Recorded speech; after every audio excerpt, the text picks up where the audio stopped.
Halo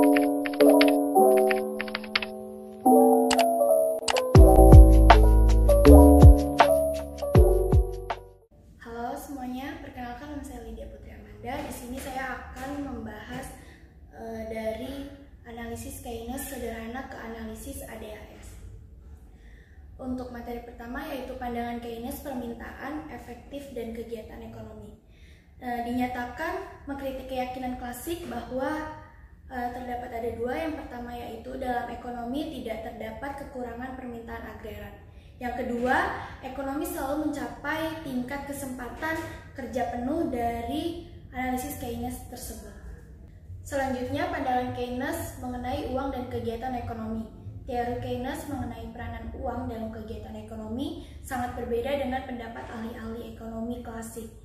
Bagi Keynes, uang itu tidak netral. Artinya, perubahan-perubahan dalam jumlah uang dalam ekonomi dapat juga mempengaruhi kegiatan perekonomian. Selanjutnya, perkembangan ADHS ditunjukkan faktor-faktor yang mendorong untuk mengembangkan analisis ADHS. Untuk melakukan hal ini, pertama kali akan disimpulkan pandangan pokok analisis makroekonomi yang dikaitkan kepada Keynes yang diterangkan dalam buku The General Theory. Sesudah itu ditunjukkan kelemahan analisis makroekonomi yang mendorong perkembangan analisis ADHS. Selanjutnya, peranan pengeluaran agregat menunjukkan bahwa pengeluaran agregat dan faktor-faktor pengeluaran yang tersedia yang akan menentukan sejauh mana kegiatan ekonomi, pendapatan nasional, dan kesempatan kerja akan diwujudkan dalam suatu waktu atau tahun tertentu. Analisis ini dinamakan analisis Keynes sederhana atau simple Keynesian. Karena analisisnya belum memperhatikan dua faktor. Yang pertama, efek perubahan dari suku bunga. Yang kedua, efek perubahan tingkat harga kepada kegiatan ekonomi dalam sesuatu negara. Analisis Keynes merupakan analisis jangka pendek yang memperhatikan perubahan kegiatan ekonomi sebagai akibat dari perubahan agregat.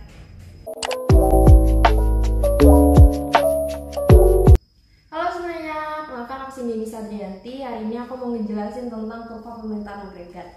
Sebelumnya kita harus tahu dulu nih, permintaan agregat itu apa sih? Nah, permintaan agregat itu adalah jumlah kuantitas barang dan jasa yang ingin dibeli rumah tangga, perusahaan, dan juga pemerintah pada tingkat harga dan inflasi tertentu. Nah, berikut adalah contoh bentuk kurva permintaan agregat atau agregat demand. Nah, berikut rumus dari permintaan agregat atau agregat demand. AD sama dengan C adalah konsumsi, I adalah investasi, G adalah pengeluaran pemerintah, dan NX adalah ekspor dan impor. Nah, kurva permintaan agregat itu berbentuk downward sloping atau bergerak dari kiri atas ke kanan bawah. Terdapat 3 alasan mengapa kurva permintaan agregat itu bergerak dari kiri atas ke kanan bawah. Yang pertama dikarenakan efek Pigou atau efek kekayaan. Hal ini terjadi ketika inflasi menurun, membuat nilai uang akan meningkat. Hal ini akan mempengaruhi daya beli setiap konsumen atau masyarakat untuk membeli dan mengonsumsi barang atau jasa. Hal ini terjadi karena konsumen merasa lebih kaya dan meningkatkan pengeluarannya. Efek kedua adalah efek suku bunga atau sering dikenal dengan efek Keynes. Nah, hal ini terjadi ketika inflasi menurun, maka Bank Sentral atau Bank Indonesia akan menurunkan suku bunga. Menurunkan suku bunga ini membuat masyarakat atau konsumen tertarik untuk meminjam uang di bank, sehingga investasi akan meningkat. Akan banyak produk-produk baru serta usaha-usaha baru meningkat, maka kuantitas dari permintaan agregat juga akan meningkat. Yang ketiga adalah efek nilai tukar uang atau efek Mendel and Fleming. Terjadi ketika inflasi menurun, mirip seperti pada efek suku bunga sebelumnya. Di sini Bank Indonesia akan menurunkan overnight rate atau suku bunga pinjaman antar bank untuk menutupi kekurangan likuiditas di hari itu. Ketika suku bunga turun, maka suku bunga domestik akan terlihat lebih rendah dibandingkan suku bunga di luar negeri. Hal ini akan memicu net foreign investment atau NBI yang dimana ini adalah investasi dari luar negeri yang kemudian akan menyebabkan suplai rupiah akan naik di pasar nilai tukar uang. Ketika suplai naik, maka nilai rupiah akan turun menjadi depresiasi rupiah. Akibat nilai harga barang dalam negeri turun, konsumen atau masyarakat di luar negeri akan meningkatkan ekspor, yang dengan kata lain menambah kuantitas dari permintaan agregat. Nah, materi selanjutnya yaitu pergerakan kurva AD dan juga pergeseran kurva AD. Yang pertama, pergeseran kurva AD, yaitu pergeseran kurva permintaan agregat yang memiliki kemiringan negatif dari kiri ke kanan bawah. Bentuk kurva ini pada dasarnya disebabkan oleh beberapa faktor yang mempengaruhi tingkat harga terhadap permintaan barang atau jasa dengan untuk tujuan konsumsi, investasi, dan ekspor bersih. Nah, selanjutnya yaitu faktor-faktor yang menjadi pergeseran kurva permintaan. Yang pertama yaitu perubahan tingkat konsumsi atau biasa dilambangkan dengan C. Ini bisa terjadi karena perubahan konsumsi ketika terjadi peningkatan kesadaran masyarakat untuk menabung atau memperlakukan pajak pemerintah sehingga tingkat konsumsi akan menurun. Yang kedua yaitu perubahan tingkat investasi, yang mana perubahan pajak atau meningkatnya jumlah uang yang beredar menyebabkan penurunan tingkat suku bunga dalam jangka pendek. Yang ketiga yaitu perubahan ekspor neto. Dalam hal ini terjadi yang menyebabkan perubahan tingkat ekspor neto suatu negara pada tingkat harga tertentu di pasar merupakan faktor yang mendorong terjadinya pergeseran kurva permintaan agregat. Misalnya kita ambil contoh ekspor impor di antara Indonesia dan juga Amerika. Penurunan ini tentu berkontribusi dalam terjadinya pergeseran nilai ekspor neto negara Indonesia, sehingga akhirnya terjadi kurva permintaan agregat. Penurunan ini ditandai dengan pergeseran kurva ke kiri. Yang keempat yaitu pengeluaran pemerintah, di mana berbagai perubahan kebijakan pemerintah terkait dengan adanya perubahan belanja negara merupakan faktor langsung yang dapat mendorong penurunan permintaan agregat. Misalnya kita beri contoh, ketika pemerintah menetapkan kebijakan pembangunan infrastruktur di sejumlah jalan-jalan dan kabupaten di kota, kebijakan ini akan berlangsung berkaitan dengan peningkatan jumlah barang yang berlaku di pasar, sehingga akan mendorong pergeseran kurva agregat ke kanan.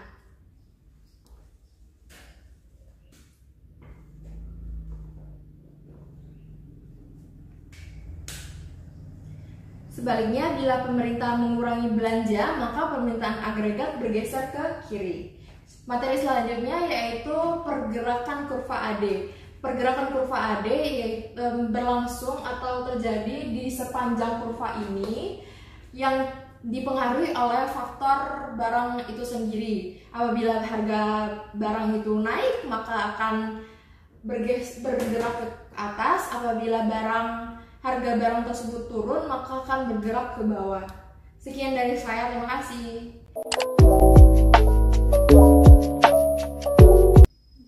Halo semuanya, aku Nafida. Kali ini aku akan membahas tentang kurva penawaran agregat. Nah, kurva penawaran itu adalah jumlah barang atau jasa yang diproduksi oleh produsen untuk memenuhi permintaan konsumen dalam berbagai kondisi inflasi. Nah, pertama kita akan menjelaskan dulu konsep dari kurva penawaran agregat. Jadi karena kurva penawaran agregat ini berdasarkan sudut pandang dari produsen, sehingga kurva yang akan kita jelaskan akan merefleksikan bagaimana nilai inflasi itu mempengaruhi biaya faktor produksi. Biaya faktor produksi itu meliputi biaya bahan baku, biaya sumber daya manusia atau bisa kita sebut sebagai upah atau gaji karyawan. Lalu yang ketiga adalah modal yang dimiliki oleh produsen. Lalu yang keempat adalah biaya teknologi. Nah, biaya teknologi ini kan seorang produsen pasti mau memproduksi sebuah barang atau jasanya menggunakan suatu mesin atau sebuah sistem. Jadi perlu yang namanya biaya teknologi. Lalu selanjutnya saya kali ini akan menjelaskan kurvanya. Kurva ini saya akan menjelaskan mengenai kurva dalam jangka pendek maupun kurva dalam jangka panjang. Pertama saya akan menjelaskan dulu mengenai kurva jangka pendek. Oke, kali ini aku akan membahas tentang jangka pendek dulu ya. Kurva dalam jangka pendek. Nah, di kurva jangka pendek ini kita bisa melihat bahwa di sini inflasi. ketika inflasi mengalami kenaikan, maka produsen A, kita sebut saja ini sebagai produsen A. Produsen A itu melihat bahwa ini adalah kesempatan mereka untuk bisa mendapatkan keuntungan sebanyak-banyaknya dengan meningkatkan produksinya. Nah, sehingga ketika inflasi semakin tinggi, produksi juga akan semakin tinggi.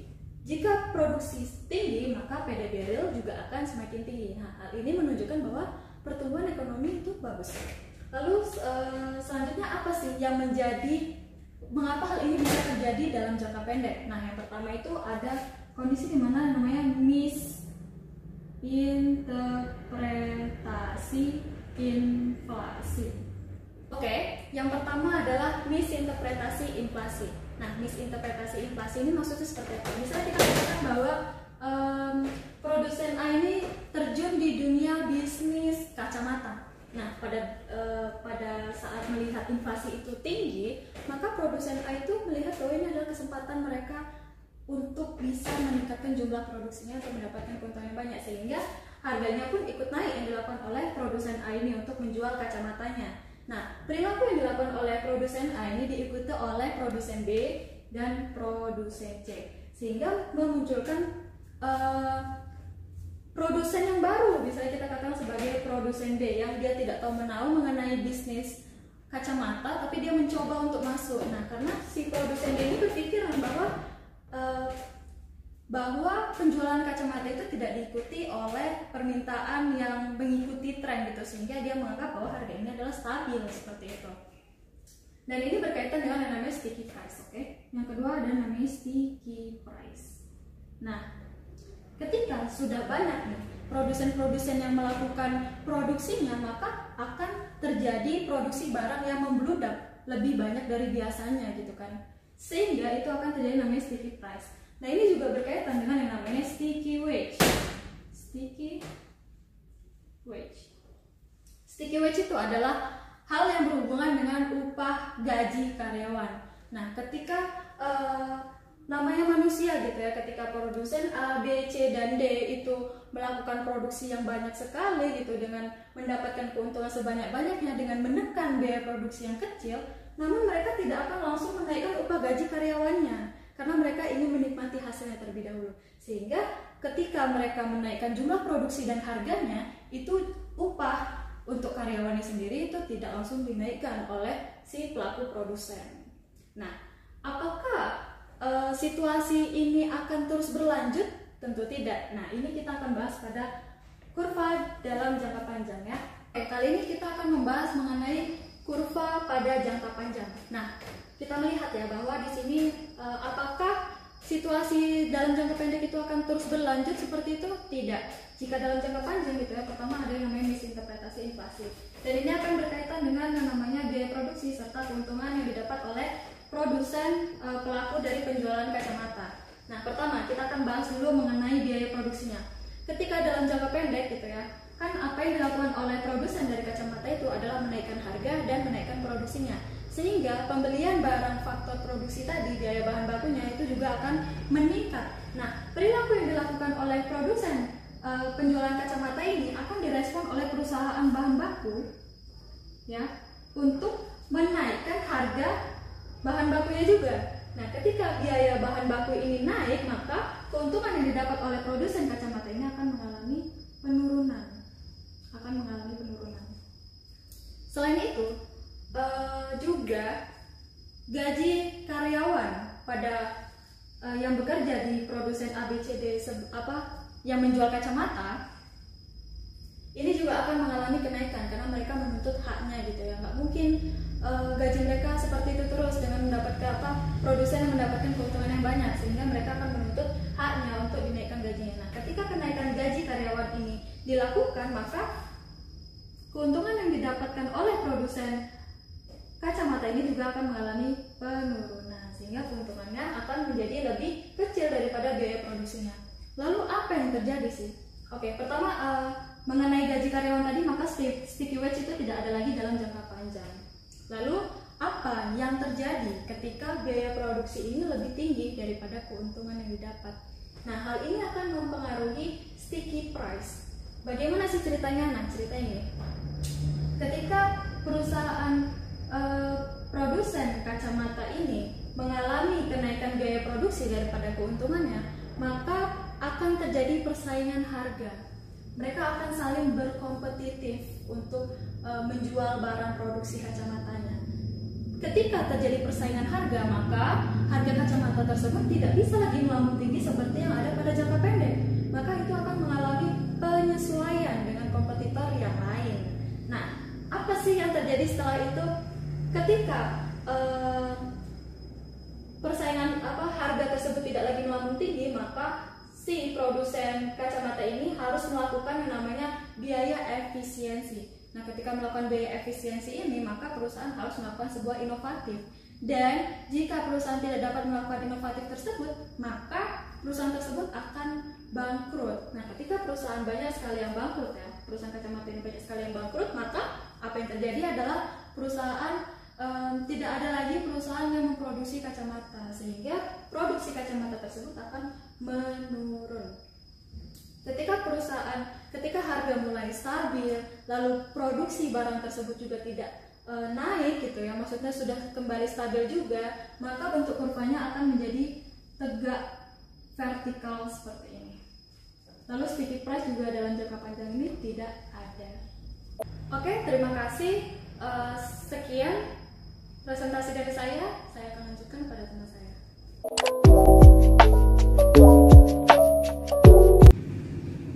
Halo, saya Nadia. Di sini saya akan menjelaskan tentang titik keseimbangan permintaan dan penawaran agregat atau ADAS. Nah, saya akan menjelaskan dalam dua bagian. Yang pertama, bagaimana sih terbentuknya kurva titik keseimbangan pada AD dan AS. Lalu yang kedua, saya akan menjelaskan tentang kemungkinan yang terjadi saat kurva atau titik E ini berpindah atau bergeser. Oke, kita lanjut masuk ke bagian yang pertama ya. Bagaimana sih terbentuknya kurva equilibrium ini atau keseimbangan pada AD dan AS? Nah, di sini E ini menunjukkan bahwa titik keseimbangan atau di mana perusahaan fix tidak menaikkan atau menurunkan output ini ada di sini, ada di harga P0 dan Y equilibrium. Lalu bagaimana sih apa yang terjadi kalau misalnya kita merubah harga dari P0 ini menjadi P1 ataupun menjadi P2? Kita lihat. Apabila P0 itu menjadi P1, maka titiknya akan bergeser di sini. Apa yang terjadi? Yang terjadi adalah kelebihan permintaan. Nih, ada kelebihan permintaan di sini. Lalu apa sih yang terjadi kalau misalnya harganya tuh menjadi P2? Kalau harganya menjadi P2, maka akan adanya kelebihan permintaan. Oke, saya ulangi. Apabila harganya menjadi P1, maka ada kelebihan permintaan, dan apabila harganya P2, maka akan ada kelebihan penawaran. Kalau kelebihan permintaan dan penawaran kenapa? Nah, misalnya ada kelebihan permintaan misalnya. Nah, maka perusahaan akan berusaha untuk meningkatkan atau melebihkan produksinya. Maka kegiatan perekonomian akan meningkat, terus meningkat. Nah, apabila ada kelebihan penawaran, maka perusahaan itu akan melakukan yang sebaliknya. Perusahaan akan berusaha untuk mengurangi output, mengurangi produksi, maka perusahaan akan meminimalkan kegiatan usahanya atau kegiatan produksinya atau kegiatan perekonomiannya. Jadi, yang terbaik adalah memproduksi di titik keseimbangan atau yang dimana kurva AS ini bersinggungan langsung dengan kurva AD yang dimana ada harganya yang bernilai P0 dan pendapatan nasionalnya berada di titik Y ini. Nah, lalu kita masuk ke bagian kedua, yaitu kemungkinan-kemungkinan yang terjadi saat titik keseimbangan kurva agregat demand dan agregat supply ini berpindah. Nah, kemungkinan ini saya bagi menjadi 3, yaitu saat adanya perubahan pada agregat demand tanpa disertai perubahan pada agregat supply.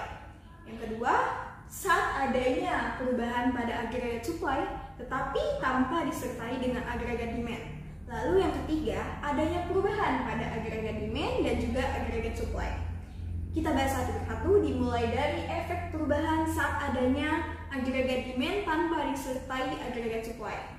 Nah, ini di papan tulis berikut ada kurva di mana ada perubahan yang terjadi pada agregat demand.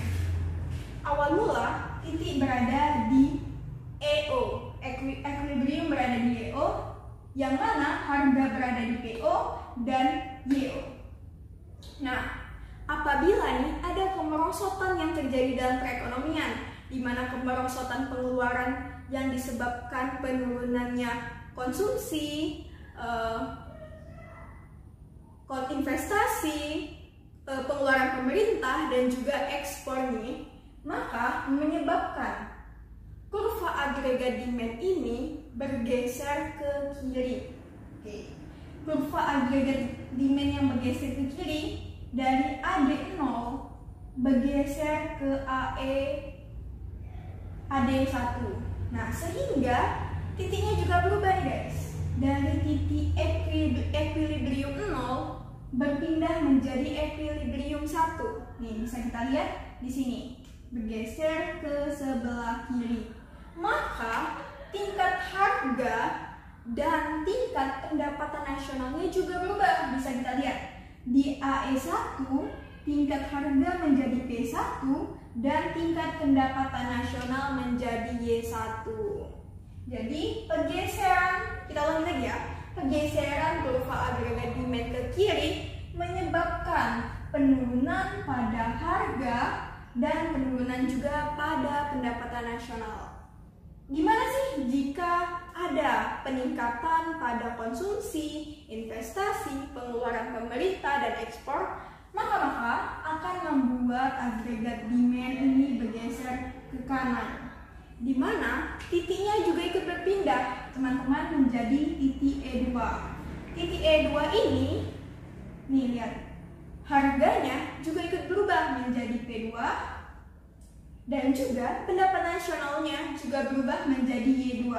Nah, bisa kita lihat tadi peningkatan konsumsi, investasi, pengeluaran pemerintah dan ekspor ini menggeser AD ke kanan, menyebabkan harganya berubah dan juga pendapatan nasionalnya berubah. Nah, dari dua contoh itu dapat disimpulkan bahwa efek perubahan agregat demand ini mengakibatkan pendapatan nasional dan juga harga sama-sama berubah di arah yang sama, sama-sama meningkat dan sama-sama merosot. Oke, baik. Kita masuk lanjut ke efek perubahan pada AS atau agregat supply tanpa disertai agregat demand. Nah, bisa kita lihat di sini titik keseimbangannya itu titik EO, di mana terdapat P0 dan Y0. Nah, di titik ini adalah keseimbangan yang sebenarnya. Lalu bagaimana sih bila upahnya meningkat? Bila upahnya meningkat, maka titik agregat supply-nya bergeser ke sebelah kiri. Agregat supply-nya bakal berkurang ke sebelah kiri di sini. Apa sih yang efeknya? Apa sih akibatnya? Akibatnya itu, maka titik keseimbangannya juga ikut berpindah ke titik E2, di mana titik E2 ini P-nya menjadi P2 dan Y-nya menjadi Y2. Saya ulangi lagi, jadi di sini karena adanya pertambahan upah nih, adanya pertambahan upah mengakibatnya AD bergeser ke kiri, AD bergeser ke kiri, maka harganya akan naik, sedangkan pendapatan nasionalnya akan turun. Oke, kita lanjut. Gimana sih misalnya upahnya itu tuh turun tuh, upah-upahnya turun, maka agregat supply-nya bergeser ke kanan. Saat agregat supply bergeser ke kanan, maka titik equilibriumnya juga ikut bergeser ke E1, di mana E1 itu punya nilai P sebesar P1 dan punya nilai pendapatan nasional sebanyak Y1. Nah, bisa kita lihat di sini. Dari P0 ke Y1, dari P0 ke P1 itu berkurang, berarti harganya menurun, sedangkan dari P0 ke P1 itu bertambah, berarti pendapatan nasionalnya itu bertambah. Mau saya ulangi, ini ada Y0 bertambah ke Y1. Jadi kesimpulan apa yang kita ambil dari dua contoh berikut? Kesimpulannya yaitu bahwa adanya perubahan AS ini mengakibatkan pendapatan nasional dan juga price berubah. Tetapi apa bedanya dengan yang tadi? Kalau yang ini perubahannya itu berbeda. Jadi misalnya price naik, pendapatan nasionalnya turun, dan sebaliknya. Misalnya pendapatan nasionalnya turun, maka harganya akan naik. Nah, saya akan lanjut ke pembahasan yang ketiga, yang dimana AD dan AS itu sama-sama naik dan sama-sama turun. Di sini ada perubahan AD dan AS yang bergeser ke kanan dan ke kiri. Kita bahas satu-satu. Yang pertama, perubahan AD AS yang bergeser ke kiri. Nih, bisa kita lihat seperti gambar di samping ini. Di sini titik mulanya adalah titik EO. Titik EO titik keseimbangannya nih. Saat misalnya ya, harga bahan mentah seperti minyak itu sedang naik, maka akan membuat agregat supply-nya bergeser ke kiri, ke titik E1. Nih, perubahan yang terjadi ini menyebabkan agregat demand-nya ini juga ikut bergeser ke kiri karena permintaannya itu juga ikut berkurang, sehingga menyebabkan titik keseimbangan berubah menjadi E2, sehingga harga barang naik dan pendapatan nasional itu berkurang. Nah, mari kita lihat ke sebelahnya. Di saat perubahan AD dan AS sama-sama ke kanan, dimisalkan pemerintah tuh memperbaiki infrastruktur dan lain-lain, titik keseimbangan yang mana E0 ini akan berpindah karena titik agregat supply-nya juga ikut berpindah ke kanan. Ke kanan berarti ke AS1. Nah, perubahan ini mengakibatkan agregat demand-nya juga bergeser ke kanan, sehingga AD-nya ini bergeser ke sini. Maka titik equilibriumnya menjadi titik E2 pada harga P2 dan pendapatan nasional Y2, yang dimana harga terjadi peningkatan dan juga pendapatan nasional terjadi peningkatan. Nah, itulah teman-teman apa saja dampak-dampak dari perubahan-perubahan AD dan AS ini, dan juga penjelasan tentang titik keseimbangan agregat demand dan agregat supply. Semoga dapat dipahami. Terima kasih.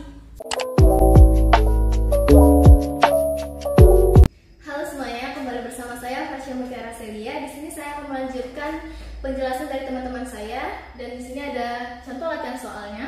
Kita langsung aja. Bagaimana mencari pendapatan nasionalnya? Pendapatan nasional yaitu YAD sama dengan YAS. YAD didapatkan dari soal tadi, yaitu 100 dikurang 2P sama dengan min 30 ditambah 3P.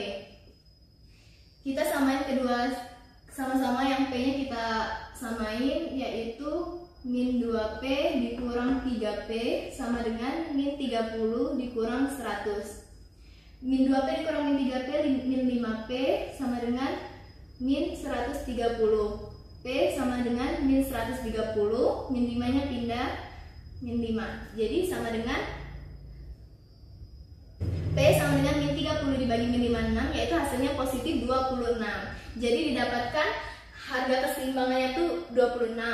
Lalu kita masukin yang P tadi 26 ke masing-masing P yang ada di dalam keseimbangan tadi. Lalu P yang ini kita masukkan ke masing-masing soal tadi, yaitu YAD sama dengan 100 dikurang 2P sama dengan 100 dikurang 2, P-nya tadi yang 26, jadi 2 dikali 26 sama dengan 100 dikurang 52 sama dengan 48. Lalu YAS sama dengan min 30 ditambah 3P sama dengan min 30 ditambah 3 dikali dengan 26, yaitu min 30 ditambah dengan 78 sama dengan 48 hasilnya. sehingga didapat pendapatan nasionalnya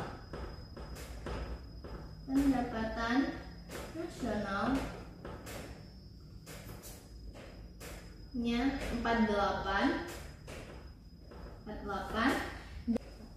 pada harga umum keseimbangan yaitu 26 yang tadi. Jadi pendapatan nasionalnya 48, harga umum keseimbangannya 26. Lanjut, di sini saya akan membuat grafiknya. Di sini penempatan yang 26, anggap saja ini udah ke 26 dan ini 48. Lalu kita meratakan dan kita tarik garis untuk YAD-nya sini dan YAS-nya. Jadi di sini yaitu YAD sama dengan 100 dikurang 2P dan YAS sama dengan min 30 dikurang 3P. Di sini YAD sama dengan YAS. Lanjut, di sini bila ada soal lagi, bila AD berubah menjadi YAD sama dengan 110 dikurang 2P dari soal yang sebelumnya yaitu YAD-nya 100 dikurang 2P. Di sini berubah menjadi 110 dikurang 2P, maka bagaimana keseimbangan yang baru dan hitunglah inflasinya. Pertama saya akan mencari keseimbangan yang baru dulu, yaitu seperti rumus yang tadi, YAD sama dengan YAS, yaitu YAD-nya yang baru 110 dikurang 2P, YAS yang tadi yaitu min 3P dikurang 2. Min 30 dikurang 2P sama dengan min 30 dikurang 3P. Yang P-nya kita samain, jadinya min 2P ditambah 3P. Di sini sebelumnya plus. Min 2P dikurang 3P sama dengan min 30 dikurang 110. Min 5P sama dengan min 140. P sama dengan min 140 dibagi min 5. Jadi P sama dengan 140 dibagi dengan 5 yaitu 28. Lalu 110 dikurang dengan 2 dikali 28 yaitu 56 sama dengan min 30 ditambah 28 kali 3 yaitu 84, sehingga 110 dikurang 56 itu 54 sama dengan min 30 ditambah 84, jadinya 84 dikurang min 30 tadi hasilnya 54 juga. Jadi ini keseimbangannya di 54. Lalu mencari tingkat inflasi.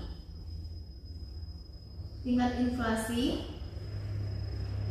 itu menggunakan IHK tahun sekarang dikurang IHK tahun sebelumnya dibagi dengan IHK tahun sebelumnya dikali dengan 100%. IHK tahun sekarang yang tadi kan 28 dikurang tahun sebelumnya tadi kita dapatkan 26 dibagi dengan 26 yaitu tahun sebelumnya dikali dengan 100%.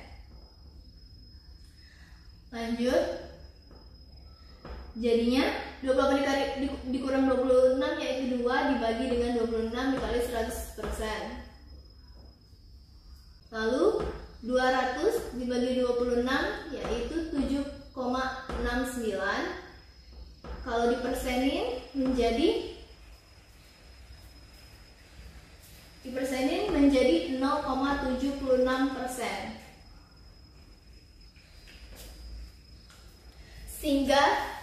Sehingga kita dapatkan pendapatan nasional pada keseimbangannya 54 dengan tingkat harga 28 dan tingkat inflasinya 0,76%. Sekian dari saya. Wassalamualaikum warahmatullahi wabarakatuh.